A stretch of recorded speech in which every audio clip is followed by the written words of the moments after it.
राज ठाकरेंच्या दौऱ्यावरनं मंत्री आशिष शेलारांनी हल्लाबोल केले आहे। राज ठाकरे महामार्गाबद्दल प्रामाणिक आहेत का असा सवाल करत मनसेनं प्रामाणिकपणाची परीक्षा द्यावी असं थेट आव्हान शेलारांनी दिले। कोणी कुठे जावं, काय आंदोलन करावं, कशाची पाहणी करावी हा ज्याचा त्याचा प्रश्न। मुद्दा एवढाच आहे की विषयाबद्दल आपण प्रामाणिक आहोत का। मुंबई गोवा या महामार्गाबद्दल जर मनसे प्रामाणिक असेल तर त्या प्रामाणिकपणाची परीक्षा त्यांना आधी द्यायला लागेल।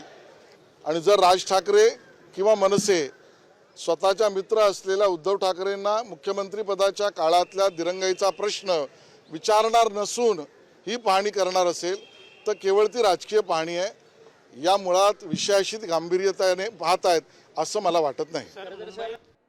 मी साम टीव्हीच पाहते, तिथल्या बातम्या मला रिलेट करतात।